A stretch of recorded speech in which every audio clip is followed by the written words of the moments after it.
Hello and welcome to Final Whistle Studio. Welcome to Match Day 23 preview. This show is sponsored by Paris Pesa. The first match we'll have this weekend is Manchester City vs Wolves. Wolves are unbeaten in this 2025. Meanwhile, Manchester City are yet to win a match in this 2025, a Premier League game in this 2026. What is your take on that game? Well, to me, seriously, I would say Manchester City are bad. No. I will not say they don't have the player. No. But I think Guardiola has to maybe do something different this year. You get. It's been very rough on them. Are you getting me? It's very rough on Man City. It's not easy. Throughout this January Premier League, you've not won any match. It's not a good idea to me. And as for Wolf, you see, there is this Wolf of a team being in 20th position is, if I cannot go there, you drop down with me. This is their mission throughout. But do they still have a chance to stay in the Premier League? I think they do. They do, of course, they do. The only mistake they do is they don't get the point where they are supposed to get their points from. You get, like the last time they drew, West Ham was able to win, and the 19th position team also pick a draw, which if they will have win, they will have go close to the 19th position. But playing Man City at their own home, I don't think it's going to be a problem, except football want to just be football, because it will shock you that it's very much possible for them to go to that same stadium and draw Man City, just like what they did to is it Aston Villa, be a touchdown. Yeah. So they pick a draw from there, which is a good result to them. What they are fighting, they are just fighting to make sure they leave that position, let them be able to retain the Premier League. You get, but it's going to still be a win to Man City. I don't think anything will change from there. Okay. Because with the anger of the loss they have in their Champions League and not winning throughout this year, I think they will make sure Wolf really get that from them. Okay. You get? Yes. It's a what? Oh, it's okay. I would, because of who Man City are, would definitely expect them to win. Yeah. All right. Yeah. One of that's why I said, if you go back to our interview after United won City, I said there's nothing special about this win. You're playing a City that is struggling at the moment. Yeah. A club that their whole defenders are out. You get the point. Their whole top defenders are out. Then it's as if Nathan Ake, that is supposed to be part of the rock, has been eating the bench and stuff. Possibly he's deep in form and the rest. So, and one of the biggest thing now also affecting the Man City in the recent times is lack of creativity. Because truth be told, Man City have not really had a very outstanding defense. Yeah. But they've had good midfield and attackers. All right? Yeah. And it's just like Barcelona of last season. You will score them, but they will outscore you. So this is just what I expected from Man City. Yeah. In as much as your defense is not giving you what you want, why the attackers and the midfielders should put in their best. That means they should score more. Score more goals. Let there be, and I think one of the things that affecting the team is lack of creativity. Because if you see them when they play the FA Cup and won 10-1, you would think they are back. Yeah. Because I, for a person, was surprised seeing Haaland playing that match. And he didn't even score in that match. With the 10 goals Man City scored. You get the point. And it is one of the danger of, again, depending on one person to be your goal scorer. Because against Manchester United, Haaland was marked. Martinez didn't give him a breathing space that he had to be substituted in a crucial match like that. And all of a sudden, Foden and the rest are quiet. Yeah. You get the point. So I just feel, and recent times, these same Wolves have really caused issue for Man City. Yeah. Last season, that guy. Yeah. Last season they surprisingly won Man City. Yeah. They just have some way to, and currently Wolves already know they have nothing to lose. They are already in that relegation. Is it not possible for them to come out?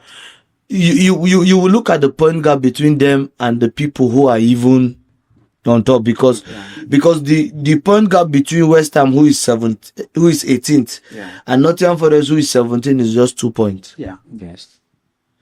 So, and this is a Man City team that up until till game 19th, they've had maybe just 3 or 4 points. Come on now. So, except if miracle happens, all of a sudden they start winning matches till the end of the season, then we'll think of them going out of that place. So, can Man City win the match? They should. Number one, they have all it takes to win the match. Yeah. Adding McGee to their defense is a booster. So possibly McGee and Konzavov we partner in that distance. You get the point. Yeah. So, and I know Man City will win, but it's just that I don't expect a big goal margin, because Wolves will want to play a low block. Yeah. Wolves will want to sit back, then hope for a counter to hurt Man City. But the worst thing that can happen to you as a big club is when these smaller teams approach you without fear. It's really a bad thing. It's very scary. Because if smaller teams come to play you and they know that you're bad. Yeah. I remember I was saying, I said, Bodo Glimt is a very attacking football team. Yeah. Football playing team. Yes. You get the point. And I know with that defense, it will be this way, but does Wolves have what it takes to hurt City? Yes, they do. It's just Man City need to be more clinical up front goal. Yeah. If Wolves score 1, score 3. That's true. And that was what helped Guardiola previous seasons, because if you look at him, he didn't even want the clean sheet. Yeah. Score your goal, but before you score 1, I don't score like 5. So at the end of the day, you see the match ending 5-2, and you'll be like, wow, these guys are firing. That is just the policy. But I think Man City might use this game to bounce back. If you know win Wolves, who you want to win again now? No. It happens. So Crystal Palace. This same move is a problem to a lot. Crystal Palace also was Chelsea. Yes. It's a very tough game. Their first leg this season, they played a goalless draw. And Crystal Palace are a bit shaky of recent. Yeah. They've been a bit shaky. And they've lost one of their top rock defenders, McGee. Currently, as I speak to you, they're about losing Philip Mateta. Yes. Because clubs are already making inquiry. And the coach have said at the end of season, I'm also leaving. So it seems, what's up? Before we leave this, let this guy go on a free transfer, because Mateta at the end of the season, he'll be a free agent. Yeah. So let's cash out on that and the rest. But it's going to be a very tough match, because I keep saying it. Crystal Palace play very compact midfield. They choke their midfield in a way where they don't allow you play. You get the point. Against Crystal Palace first leg, there was nobody that, and mind you, it was even at Stamford Bridge. Now, Chelsea are traveling to Selhurst Park. Yeah. And the whole thing. So I just feel it's going to be a tough match. And these matches like this would test your tactical ability as a coach. Having that Chelsea have a new coach now, it will test his tactical ability. If this guy decides to play low block, how do you break it? I keep saying it, Chelsea attack are just lucky that they pick up some chances, but they are not good flowing scoring goals team. Yeah. They are not there yet.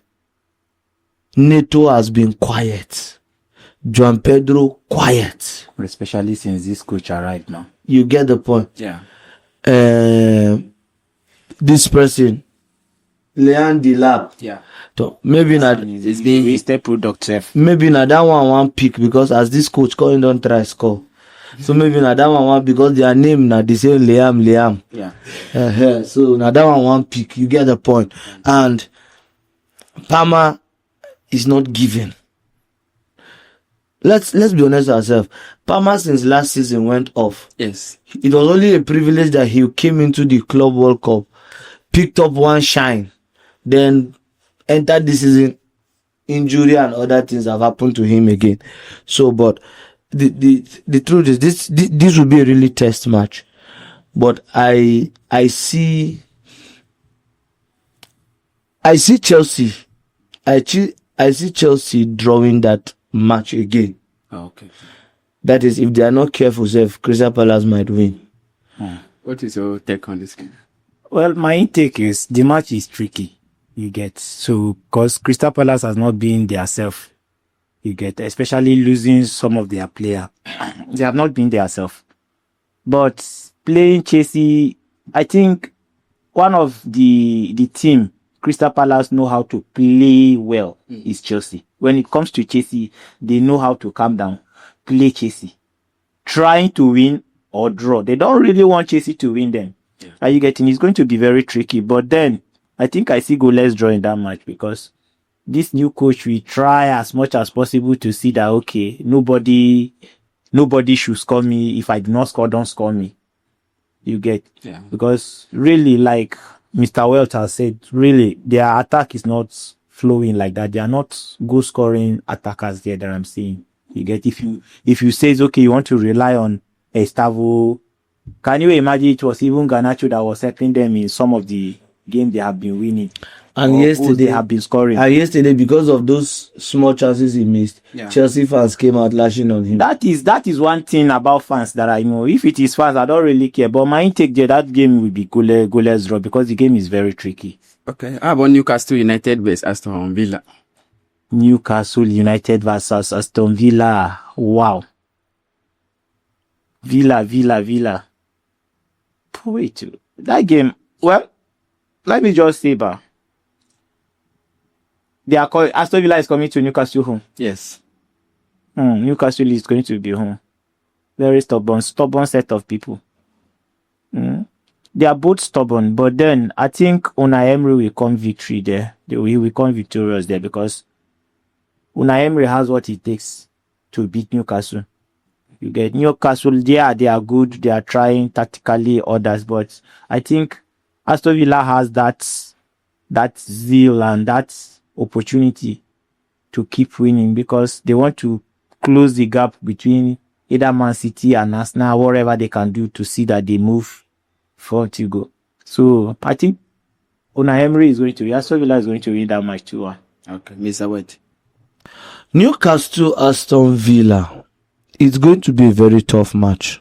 All right, because I'm looking at this thing here now currently. It's not going to be easy. One is at Aston Villa's home. Is at Newcastle's home. Yeah. Aston Villa are going away. And these both teams, this match would be a decider. All right? This match would be a decider. In Newcastle home, anytime Aston Villa goes to Newcastle home in their last 5 meetings, Newcastle have had the win. Aston Villa only wins when it is Aston Villa. But as long as it is in Newcastle home, they have that win. I don't expect it to be easy. This is another weekend where some of these teams will drop point. Yeah. They will drop point. And I expect it to be a very tough match. You get? Yeah. A very tough game. Because Newcastle have even lost their attacker. I think maybe it's after this match is leaving. Malen. Okay. Malen to Roma. Last I saw it was a done deal. So they'll be left with only Watkins. Then this their boy that plays from the wing, this Gusent. Yeah. He's reportedly to be moving to Crystal Palace. But Berry, he has been recovered from. Eh? Oh no, Berry. Yeah. Yeah. Berry has been caught from loan and the rest. So it's a whole lot. But I see Newcastle winning. I see Newcastle winning because of the record. Yeah. I see Newcastle winning. I will go with a 2-1 win.